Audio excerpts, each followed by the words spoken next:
Primero que nada, quisiéramos agradecer al maestro Arturo Villarreal Reyes, subdirector de Patrimonio Cultural de la Secretaría de Coahuila, por su amable invitación a este quinto conversatorio internacional Camino Real de Tierra Afuera, de Zacatecas a Texas, organizado por el Gobierno del Estado de Coahuila de Zaragoza a través de la Secretaría de Cultura, a quien también agradecemos su amable invitación. Hola, buenos días, de parte de la doctora Argelia Dávila y de un servidor, Alejandro Pérez Cervantes. Les damos la bienvenida a este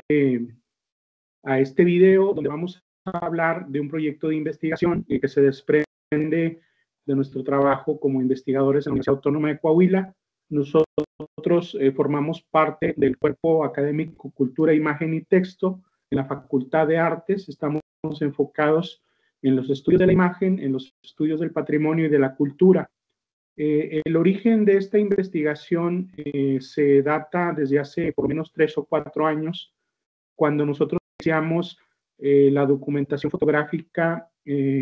para un proyecto que se llamó Umbrales, Visiones desde la Transdisciplina, que pretendía hacer una especie de diálogo transdisciplinar con las puertas, con diversas puertas provenientes del Centro Histórico de Saltillo. Durante la documentación de este proyecto, nosotros nos abocamos a hacer un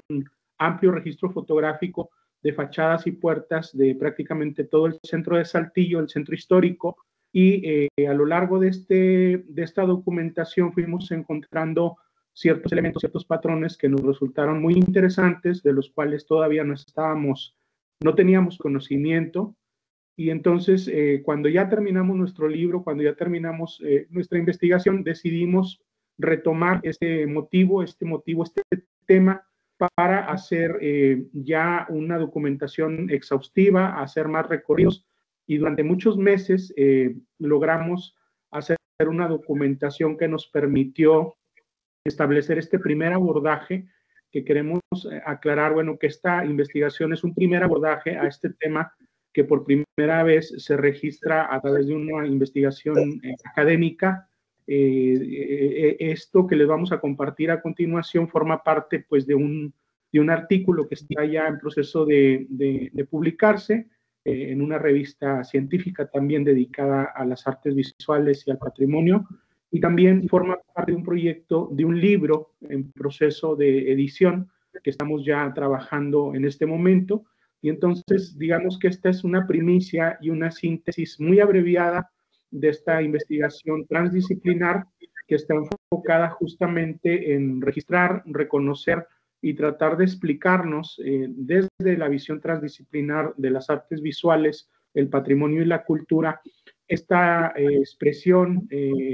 transformada y adaptada de esta herencia, de estos símbolos de la herencia sefardita, de la cultura sefardita, específicamente en la herrería, en el centro histórico de nuestra ciudad.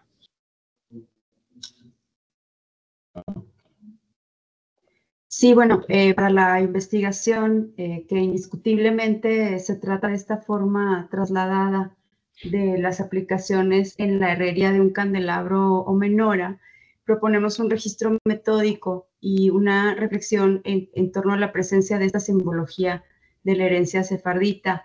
en diferentes manifestaciones ornamentales, no nada más en herrería, sino en otras manifestaciones, en construcciones y en fachadas del centro histórico de Saltillo. Proponemos diversas hipótesis y respuestas en torno al origen, a las derivas o a las influencias, ya sea religiosas, hereditarias, filiación familiar o simple sentido de apropiación o moda formal para el uso de este elemento, de esta representación de una menora en la herrería de las fachadas del centro histórico de Saltillo. Como se puede ver en este ejemplo proveniente de una herrería ubicada en la orientación sur del centro histórico de nuestra ciudad, este tratamiento de herrería incluye, adapta el símbolo, la forma de esta expresión traída de la cultura sefardita judía, que es la menora o la Hanukkah, que fue una especie de candelabro proveniente de estas celebraciones religiosas de la cultura judía, de las cuales ahorita la doctora Argelia nos va a ampliar su significado y sus variaciones. Pues podemos ver en la parte central de esta herrería este elemento, este claro elemento de candelabro con estos brazos en forma curva que aparecen dispuestos en el centro de esta herrería, y luego la parte superior de este elemento se desprende, se desvía hacia la parte superior una especie de imitación de una rama de olivo que en algunos de los casos aparece, en otros casos no, como vamos a ver en los ejemplos que les vamos a compartir.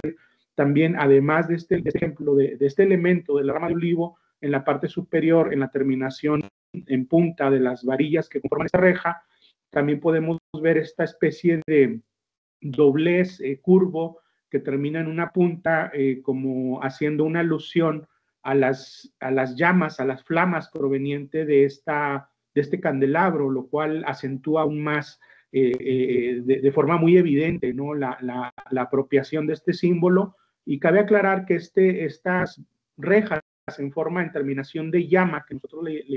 en terminación de flama, aparecen en otras herrerías aún, y cuando no aparece el candelabro o la Hanukkah. Entonces podemos ver que hemos encontrado que hay muchísimas variaciones de esta expresión. Podemos ver que hay Hanukkahs de 8 brazos o de 6. Hay variaciones en el material, en el tamaño. Hay rejas que son más horizontales, hay rejas que son más verticales, y hay rejas donde no aparece la Hanukkah, pero sí aparecen estas flamas, estas terminaciones en forma de flama de las rejas, y al revés, donde nada más está la Hanukkah sin las flamas. Y entonces este elemento aparece en variaciones y en adaptaciones que cambian con el tiempo. Ahorita vamos a hablar un poquito de los periodos en los cuales nosotros consideramos que están hechas y transformadas y adaptadas estas expresiones, pero lo que sí podemos decir y lo que podemos también sostener en esta parte, en este momento de la investigación, es que estas expresiones hemos registrado decenas, ahorita llevamos ya más de 20 herrerías dispuestas en fachadas de casas en distintos puntos del centro histórico de Saltillo. O sea, no se concentran específicamente ni en una calle, ni en un barrio, ni en una tipología de vivienda, sino que parecen rodear de alguna manera, estar dispuestas en distintos puntos del centro histórico de nuestra ciudad. Y lo que llama la atención es que algunas permanecen todavía en casas habitadas, otras en casas que ya no están habitadas, y también pensamos que seguramente hay herrerías que se perdieron, ¿no? O sea, en habitaciones, en construcciones que ya desaparecieron, seguramente había otras expresiones de este tipo. Sí, bueno, no es la primera vez que se observa que hay representaciones de símbolos expresadas en los muros o en la arquitectura. En el caso específico, una de las primeras representaciones de este símbolo del candelabro judío en forma de autorrelieve fue en el Arco de Tito. Aquí les presentamos una imagen. Es un monumento conmemorativo a la toma y caída de Jerusalén en el siglo 70 después de Cristo. Y bueno, aquí podemos ver la imagen del candelabro de 6 brazos y el centro, que conforman las 7 puntas de la menora. Y bueno, esta es la primera manifestación en la arquitectura, en un muro, de este símbolo en particular. Sin embargo, como les comentaba, no es la primera vez que se realizan representaciones de símbolos en cualquier ámbito, en la arquitectura o en las fachadas. También, bueno, pues para seguir un poco contextualizando en la parte histórica, el candelabro judío o la menora o Hanukkah tiene una vasta historia en la celebración judía del Hanukkah. Precisamente, su uso en las ventanas de los hogares tiene un significado muy simbólico, pero también histórico. La menora original, bueno, es un candelabro, como ustedes saben, de 7 brazos, utilizado en el Templo de Jerusalén, y conmemora el milagro de la luz. y este milagro se refiere a que después de la victoria de los macabeos contra los griegos, un día de aceite en el templo alcanzó para alumbrar durante 8 días. Y bueno, según algunas tradiciones, el significado de colocarlo en las ventanas es una forma de hacer público el milagro, porque como ustedes saben, la ventana, además de ser un elemento arquitectónico que nos permite ver hacia afuera, también es un elemento que simbólicamente representa cómo entra la luz a la vivienda, en este caso, o al edificio. Entonces, el significado o el simbolismo de colocarlo en las ventanas de esta manera, pues tiene como un doble significado de representación, pero también de expresión y adaptación del símbolo. En este ejemplo se ve lo que comentaba el doctor Alejandro, que en la parte superior se observa esta rama de olivo, que también el árbol de olivo es un símbolo muy importante para los judíos. Representa también, además de luz y de significa echar raíces. Entonces también, además de lo que significa el candelabro, el aceite de olivo, que es precisamente era para prender este candelabro, pues es un significado que se multiplica o se exponencia en sí mismo al estar puesto sobre la ventana, al ser un símbolo que es para echar raíces, como lo mencioné, y el candelabro, que es la luz divina que ilumina el camino de estos judíos. Sí, bueno, complementando lo que ha mencionado la doctora Argelia, nosotros también tuvimos que ponernos a estudiar, pues, quiénes son los sefarditas, ¿no? Aunque nuestra investigación no tiene explícitamente o, digamos, especialmente una visión histórica, de reconstrucción histórica de estos antecedentes de esta migración, consideramos que era importante retomar el antecedente de este proceso de esta diáspora, que como se sabe, pues los sefarditas son los judíos expulsados de España en los tiempos del rey Fernando y la reina Isabel, a partir de estos procesos que también están vinculados a las cuestiones religiosas, a las cuestiones de la Inquisición, y esta diáspora que se da no solamente en España, sino en toda Europa, pues recala en muchos países de América, principalmente en el norte de México. En el norte de México hay asentamientos sefarditas que, según autores como Escobedo Díaz de León, en el año 2012, nos hablan de que estos primeros llegada de judíos a la región del noreste de México data de 1645. Estos sefarditas provenían principalmente de la región que se conocía como el Imperio Otomano, que abarca lo que es Turquía, Grecia y algunas partes de la región balcánica y de Polonia. Estos sefarditas, como se sabe también, bueno, pues personajes importantes asociados a la fundación de nuestras ciudades, de las capitales de esta región, en el caso de Alberto del Canto, de Luis Carvajal y de Diego de Montemayor, pues bueno, eran directamente descendientes de esta raíz judía. Y bueno, las diásporas pues ocurren durante muchos momentos. Nosotros también encontramos por ahí en autores como Friedman que una diáspora importante en la región y principalmente en nuestro estado,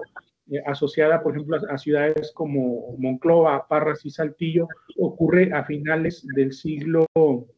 XIX, entre 1890 y 1910. Seguramente estas herrerías, estas expresiones no son tan antiguas. Nosotros las estamos datando, estamos también en un proceso de datar de manera más específica, pero viendo los materiales, viendo la tecnología de la soldadura usada en estas expresiones, estamos seguros que todas son del siglo XX, quizá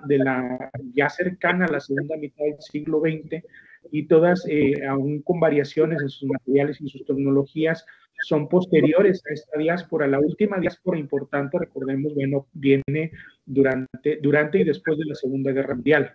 Entonces, estas expresiones tampoco no buscan, o sea, lo que también queremos dejar bien claro, estas expresiones no son estrictamente judías ni son como una especie de marca exclusiva de una ascendencia judía, sino que forman parte, y ese es su interés y digamos,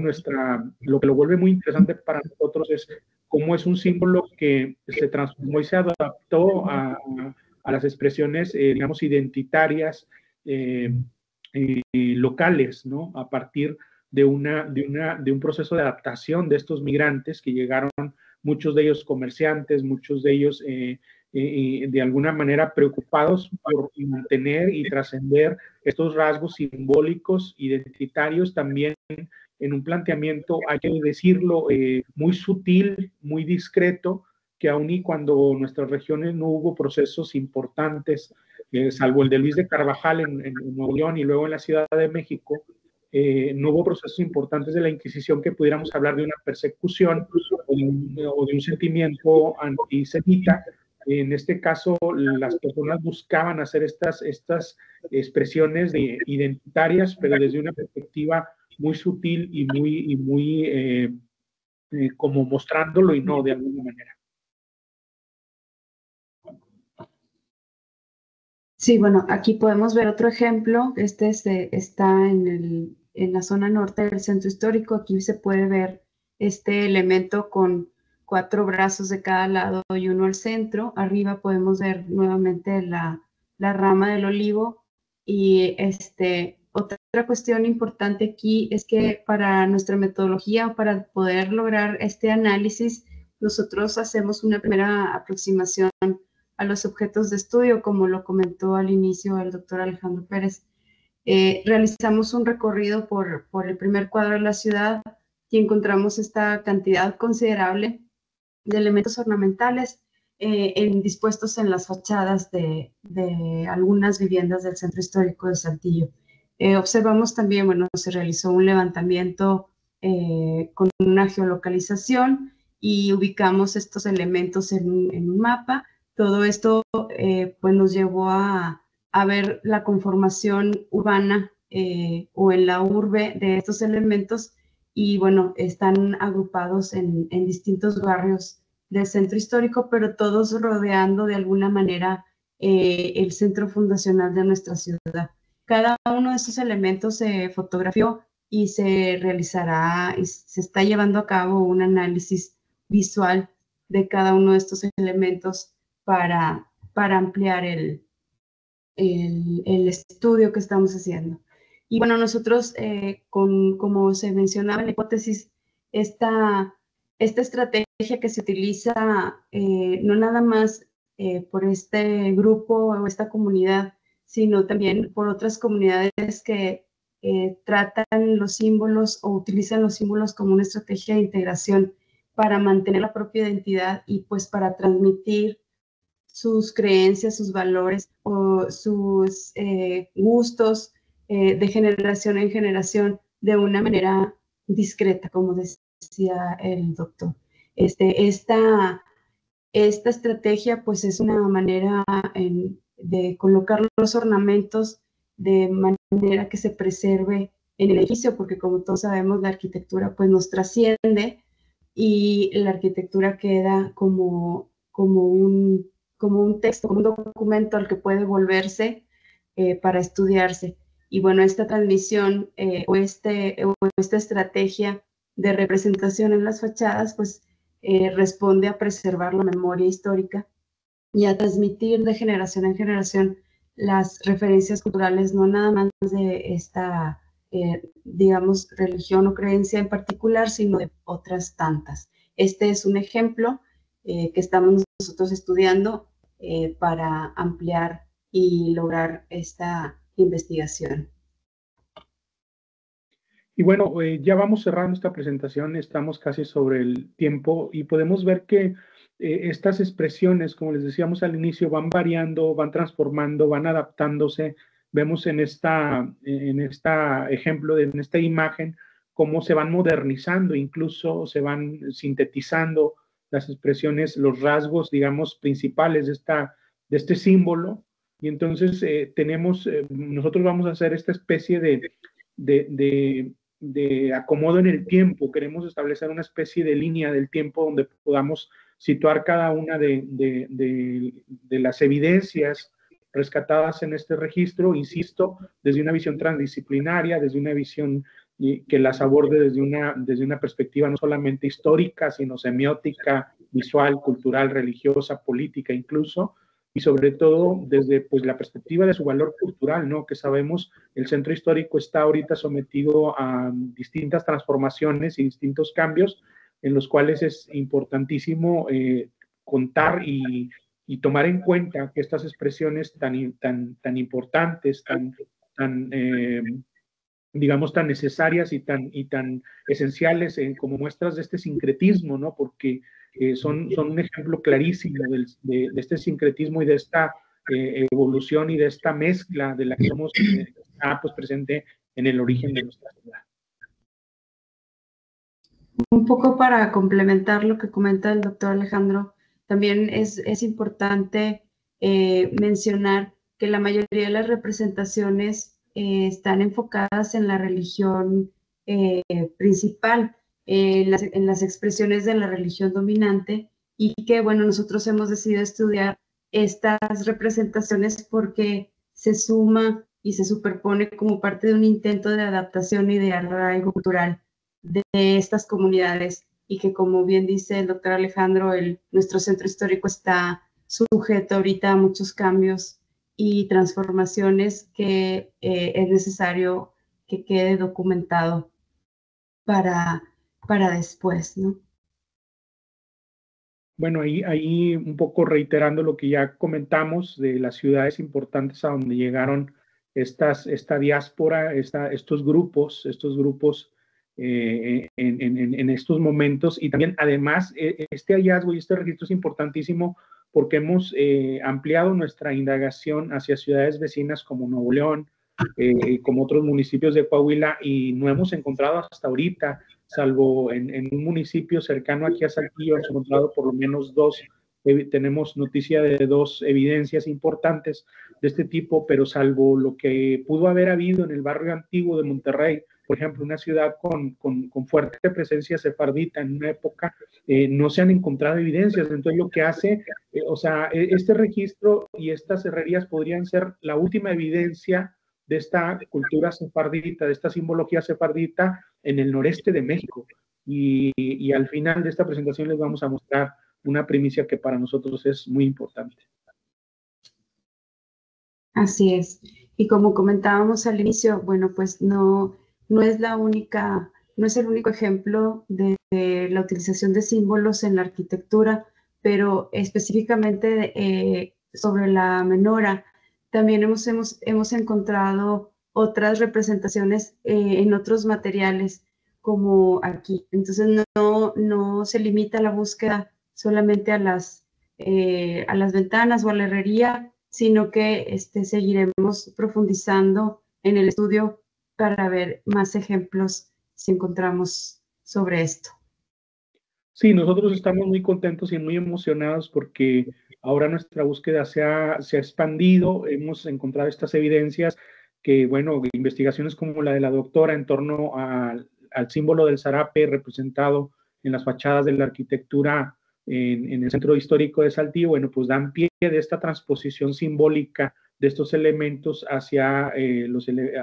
digamos, las superficies del patrimonio del centro histórico de nuestra ciudad. Uno de los autores que nos respalda nuestro marco teórico es W.J.T. Mitchell, quien en el giro pictórico habla de cómo el símbolo y la imagen se aparecen justamente en la materialidad, ¿no? Entonces, en esta materialidad, en estos objetos que nosotros estamos recopilando y que nosotros estamos estudiando, hemos encontrado la trascendencia, la transposición, el traspaso, digamos, la vigencia de estos símbolos tan importantes a través del tiempo, cómo se transforman, se cambian y permanecen, y ojalá y estas investigaciones ayuden y apoyen a que estos símbolos sigan permaneciendo y sigan formando parte de nuestro patrimonio. Y bueno, pues agradecemos nuevamente al maestro Arturo Villarreal por darnos el espacio para compartir esta investigación que, como les comentábamos, pues ya se está preparando una ponencia, un artículo y un libro al respecto. Agradecemos a la Secretaría de Cultura y al Gobierno del Estado de Coahuila. Muchas gracias. Muchas gracias.